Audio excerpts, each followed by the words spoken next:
Imagine you're lying in bed at 3 a.m. and your brain is playing a high-definition highlight reel of every mistake you've ever made, followed by a sequence of every catastrophe that might happen tomorrow. You aren't just thinking, you're trapped in a biological loop that your brain actually believes is keeping you alive.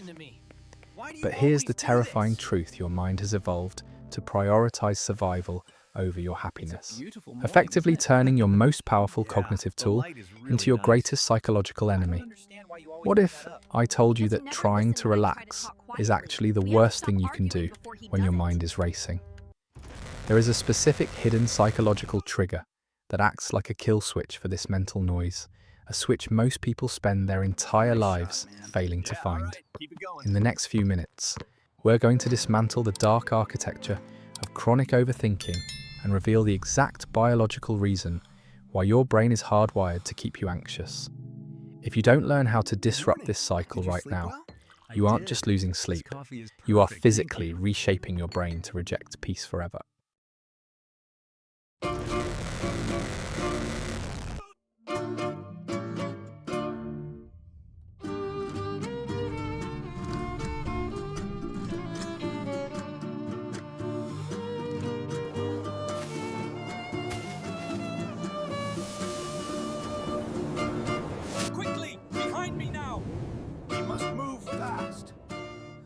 To understand why your brain refuses to shut up, we have to look at the default mode network. This is the part of your brain that activates when you aren't focused on a specific task. For most people, it's a place of daydreaming or rest. For an overthinker, it's a high-stress courtroom where you are simultaneously the defendant, the prosecutor, and the hanging judge. The reason this feels so inescapable is that your brain is running on 200,000-year-old survival software. Evolution didn't design you to be happy, it designed you to be hyper-vigilant. Back on the savannah, the overthinkers were the ones who survived. They were the ones who obsessed over the rustle in the grass or the slight change in the wind. The chilled-out ancestors. They didn't live long enough to pass on their genes. In the modern world, however, there are no more saber-toothed tigers. So your brain, this incredibly powerful survival engine, starts hunting for threats in your own life. It turns its search and destroy sensors on your bank account, your relationship stability, or that awkward thing you said at lunch 3 years ago. You're experiencing what's known as cognitive friction. You are burning as much mental fuel as an athlete running a marathon, but you're doing it while sitting perfectly still in a dark room. This mental redlining creates a toxic feedback loop. Your brain senses the stress of overthinking and interprets that stress as proof that there is a real danger nearby. This triggers more cortisol, which triggers more what-if scenarios, which triggers more stress. You aren't just tired, you're experiencing a systemic biological hijack. But here is the most frustrating part. Every solution you've been taught is actually feeding the monster. We are told to analyze the problem or think it through. But trying to think your way out of overthinking is like trying to wash a window with mud. The more you scrub, the darker it gets. Most people think they're solving their problems, but in reality, they're just practicing how to be anxious. So why do we do it? Why can't we just stop? It's because of a psychological glitch called the action bias. Your brain is convinced that doing something, even if that something is just worrying, is safer than doing nothing. It feels like progress. It feels like you're working on the problem, but you aren't building a solution. You're building a prison. And here's where it gets dangerous. Your brain doesn't just like to think, it hates unfinished business. Psychologists call this the Zeigarnik effect. Every what if and maybe is an open loop in your subconscious. Imagine your laptop with 400 browser tabs open at once. The fans are screaming. The battery is redlining. That is your mind at 3 a.m. You aren't just tired, you are literally leaking your IQ into a void of what-ifs. But it's worse than just being drained.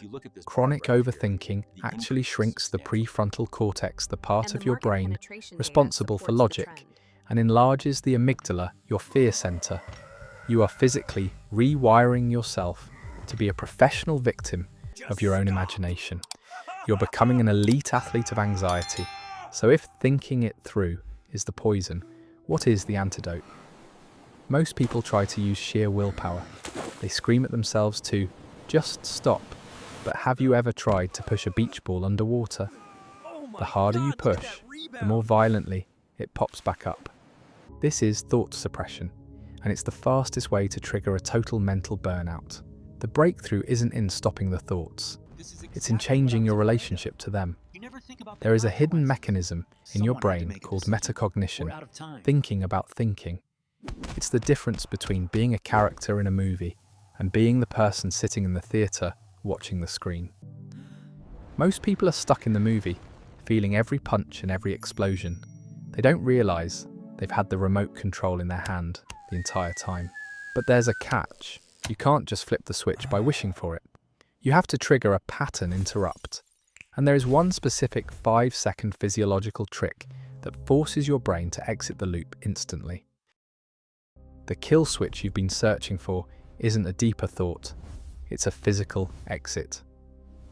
To collapse the dark architecture of overthinking, you must execute a pattern interrupt that forces the brain to shift from the hyper-reactive amygdala back to the logical prefrontal cortex. This is the 5-second physiological reset. The moment you realize you're spiraling, whether it's 3 a.m. or in the middle of a workday, you must immediately label the process, not the content. Instead of saying, "I'm worried about my career," you say, "I am having a thought that I'm worried about my career." This tiny linguistic shift is the essence of metacognition. It creates an immediate gap between the observer and the observed. You are no longer the defendant in the courtroom. You are the spectator in the back row watching a bad play. To solidify this interrupt, you apply the physiological sigh, 2 quick inhales through the nose, followed by a long exhaled sigh through the mouth. This isn't just deep breathing, it's a biological hack that offloads carbon dioxide and flips your autonomic nervous system from fight or flight to rest and digest. In those 5 seconds, you're physically closing the 400 open browser tabs of the Zeigarnik effect. You are telling your 200,000-year-old survival software that the saber-toothed tiger is a ghost. By consistently practicing this stop label reset method, you begin to reclaim your neural real estate. You stop feeding the action bias that tells you worry is work. You realize that peace isn't the absence of thoughts. It's the realization that you are the space in which thoughts happen. You are the sky. The overthinking is just the weather. And just like the weather, it has no power to change the sky itself. You are finally stepping out of the biological loop and into the driver's seat of your own consciousness. The prison was never locked. You were just waiting for the permission to stop building the walls. Nice shot, man. Yeah, all right. Keep it going.